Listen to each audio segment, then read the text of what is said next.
Assalamualaikum warahmatullahi wabarakatuh. Salam sejahtera untuk kita semua. Om Swastiastu, Namo Buddhaya dan selamat pagi. Apa kabar saudara-saudariku sebangsa dan setanah air Indonesia? Luar biasa tentunya. Kembali lagi saya Roning Pandan hadir di sini untuk berbagi cerita yang kali ini bertajuk nilai-nilai kebangsaan yang bersumber dari Bhinneka Tunggal Ika. Seperti sebelumnya, siapkan kopi atau teh beserta teman-teman sejawatnya, kencangkan sabuk keselamatan dan tali kolor masing-masing. Ayo kita berangkat.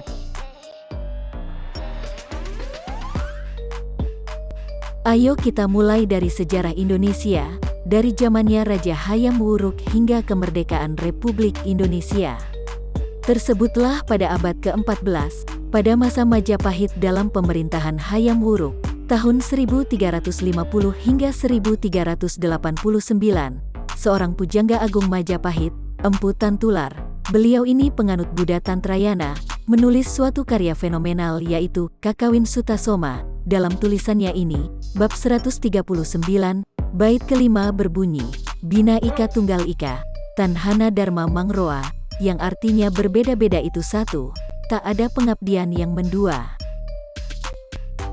Berikutnya, adalah masa pergerakan kebangsaan, atau kebangkitan nasional, ditandai salah satunya adalah, dengan berdirinya Budi Utomo, pada Mei tahun 1908, dengan ketuanya Dr.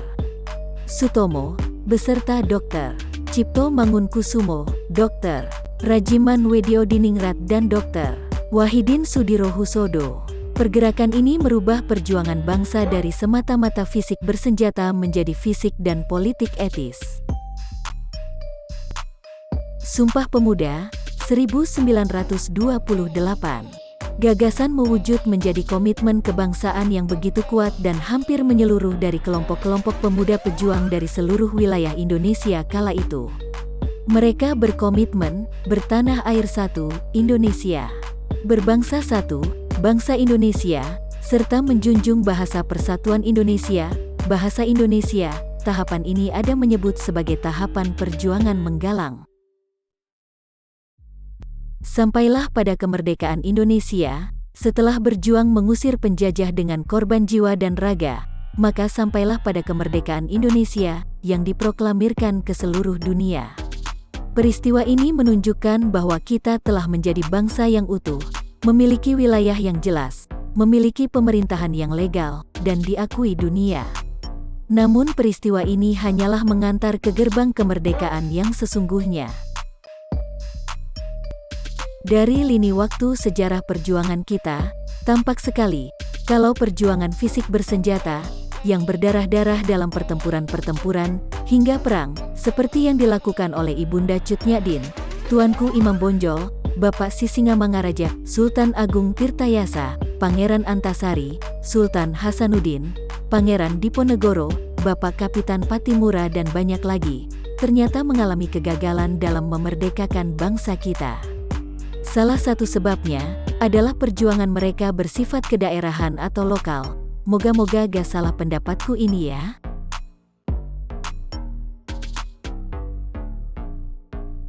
Dari mana sih sumber sesanti Bhinneka Tunggal Ika itu? Ada yang tahu? Ternyata dari isi Kakawin Sutasoma. Di dalamnya salah satunya berisi wejangan, bagaimana cara mengatasi segala bentuk perbedaan agama, antara Siwa atau Hindu dengan Buddha waktu itu, yang dirasakan sangat mudah sekali menimbulkan konflik komunal, pada masa Majapahit. Sesanti Bhinneka Tunggal Ika sendiri adalah semboyan, yang kemudian dijadikan prinsip kehidupan, dalam pemerintahan kerajaan Majapahit, untuk menghindari bentrokan antar pemeluk agama yang beragam. Harapannya adalah kedamaian bisa dijaga, terutama di antara umat Hindu dan Buddha. Jadi meskipun berbeda agama, tetapi mereka tetap satu, dalam pengabdian. Ayo kita tengok isi Kakawin Sutasomanya Empu Tantular. Dalam pupuh 139, bait 5, saya tidak membaca Sanskertanya semua, tetapi lebih nyaman kalau kita baca rame-rame terjemahan bebasnya saja ya. Yang pertama berbunyi, konon Buddha dan Siwa merupakan dua zat yang berbeda. Kemudian, mereka memang berbeda, tetapi bagaimanakah bisa dikenali? Lantas, sebab kebenaran Jina atau Buddha dan Siwa adalah tunggal, akhirnya Bina Ika Tunggal Ika, Tanhana Dharma Mangroa, yang bermakna berbeda-beda tetapi tetap satu, tidak ada kebenaran yang mendua.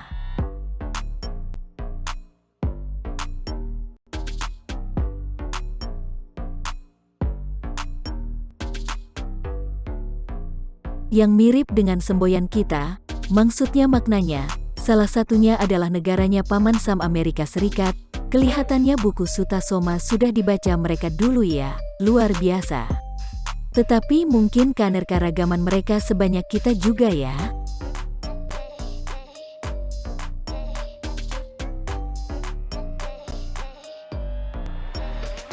Pada tahun 1951,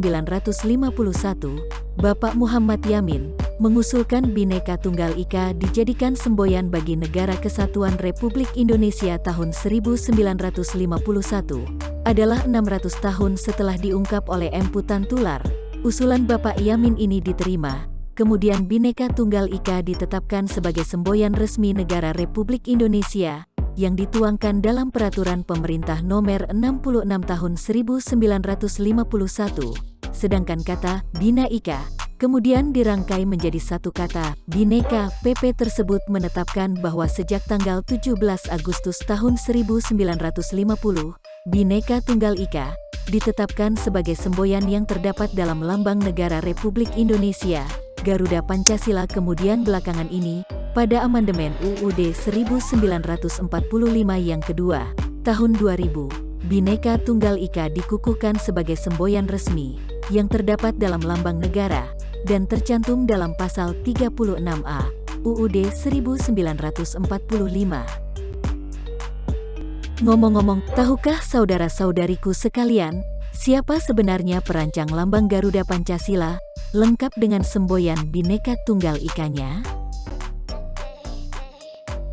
Ternyata beliau adalah Sultan Hamid II dari Pontianak, Kalimantan Barat. Paling tidak beliau membuat 3 konsep usulan, hingga menjadi bentuk seperti saat ini. Luar biasa ya kan?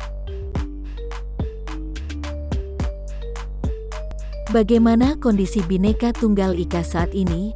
Maksudnya adalah bagaimanakah sih implementasi nilai-nilai yang dikandungnya, dalam kehidupan bermasyarakat, berbangsa dan bernegara sehari-hari? Antara lain bisa kita lihat bahwa kemiskinan masih ada di sekitar kita, yang mengindikasikan bahwa pembangunan nasional belum bisa secara adil dirasakan oleh semua rakyat kita. Bentrokan antar suku, antar pemeluk agama, antar sekolah, bahkan antar tetangga kampung, biasa kita dengar dan tonton serta temui di lingkungan kita. Ini menunjukkan bahwa kita sulit untuk menerima perbedaan yang ada di tengah-tengah kita. Mentang-mentang saya punya moge, apalagi Harley Davidson, maka semua orang harus minggir. Bila saya dan teman-temanku sedang lewat, peduli amat mereka mau lewat, dan juga bayar pajak, yang penting saya duluan. Arogansi seperti ini juga sering kita temui di ruang publik. Pada acara bulu tangkis ASEAN Para Games 2022, tim beregu putra yang saling memahami satu sama lain, menghasilkan emas pertamanan sempurna, sangat membanggakan ya kan? Dan selanjutnya adalah musim penurunan diskon hukuman berhadiah bagi yang mulia para koruptor. Dan menurut mereka si juragan diskon, inisiatif ini, sama sekali nggak melukai hati rakyat kok, kata mereka, biasa saja bro. Disinilah baru kelihatan, bahwa Bhinneka Tunggal Ika menjadi sangat penting, untuk menyatukan bangsa Indonesia yang majemuk, karena beragam budaya, agama, etnik, adat istiadat, bahasa, ras dan lain-lain perbedaan. Tetapi apa saja sih nilai-nilai yang bersumber dari Bhinneka Tunggal Ika ini? Ternyata paling tidak ada 9 nilai, yaitu toleransi, keadilan, gotong royong, solidaritas, kejujuran, kepercayaan, tanggung jawab, kepedulian dan produktivitas.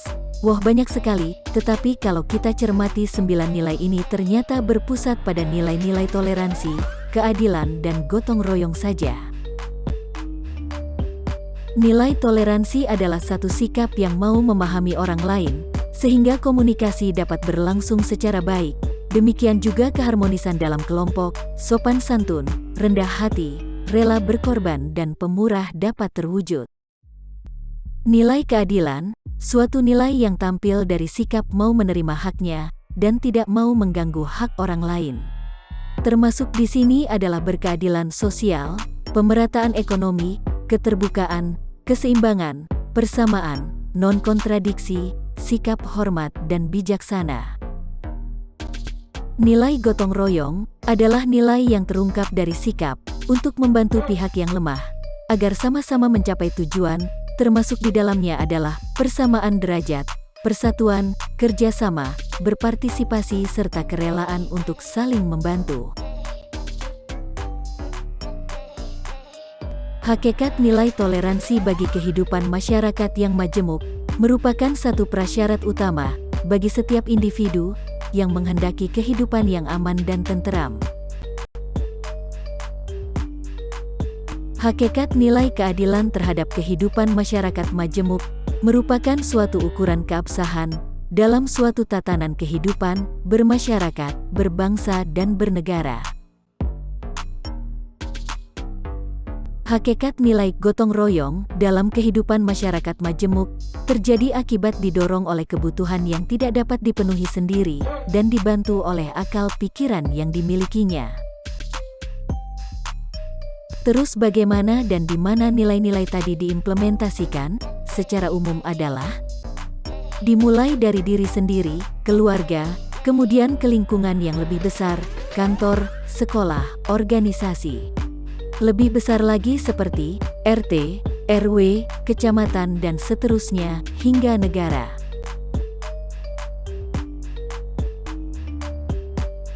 Bila tadi telah ditunjukkan prinsip implementasi yang dimulai dari lingkungan paling kecil hingga paling besar, atau lingkungan, terus bagaimana implementasi nilai-nilai toleransi, keadilan, dan gotong royong?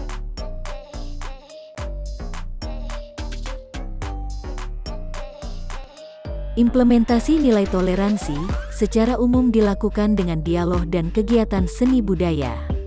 Yang pertama, dialog intern agama, dengan harapan kita bisa menghargai persepsi yang berbeda dari pemeluk agama yang sama terhadap aspek-aspek agama yang bukan utama.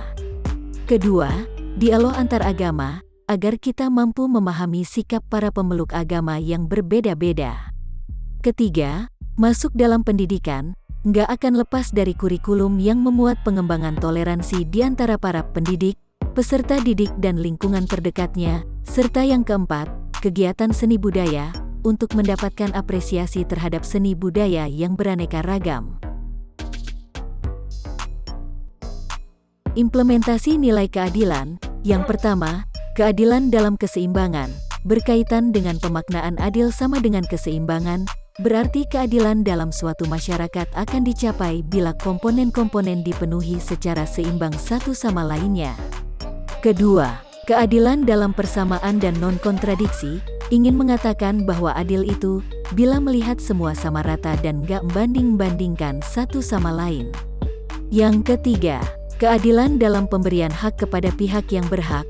Hal ini terkait dengan konsistensi dalam melaksanakan pemberian hak kepada pihak yang telah disyaratkan sebelumnya. Dan yang keempat, keadilan dalam pelimpahan wujud berdasarkan tingkat dan kelayakan, yang sebenarnya terkait dengan keadilan Tuhan yang Maha Esa dalam menganugerahkan sesuatu kepada hambanya, sesuai dengan tingkat amalan masing-masing.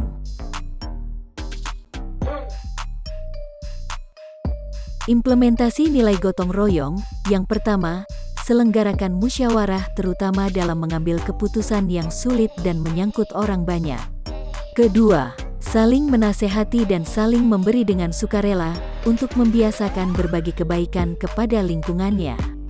Ketiga, bekerja keras yang menunjukkan bahwa suatu karya akan dicapai dengan kerja-kerja dari setiap kelompok kerjanya, bukan hanya omong doang aja.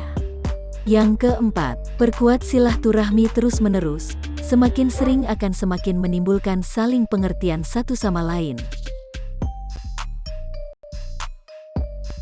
Bila kita simpulkan cerita dari pertama hingga di sini, maka akan berbunyi, bahwa Sesanti Bhinneka Tunggal Ika merupakan pernyataan jiwa dan semangat bangsa Indonesia yang menjunjung tinggi kesatuan. Semboyan itu merumuskan dengan tegas adanya harmoni antara satu itu dan berbeda-beda itu, yakni kesatuan dalam kemajemukan. Esensi nilai-nilai Sesanti Bhinneka Tunggal Ika meliputi nilai toleransi, nilai keadilan dan nilai gotong royong, serta setiap komponen bangsa sebaiknya mengambil peran sebagai perekat bangsa dengan mengembangkan kemampuan mengaktualisasikan nilai-nilai Sesanti Bhinneka Tunggal Ika demi utuhnya NKRI sepanjang zaman.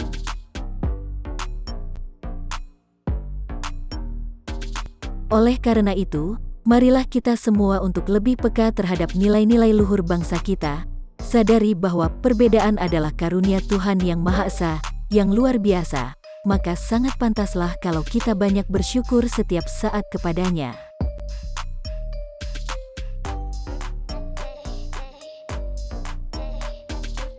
Pada akhirnya, sampai juga pada penghujung cerita kita ini.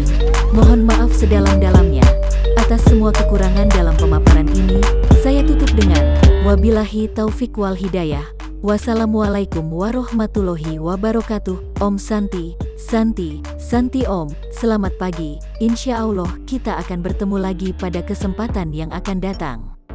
Terima kasih.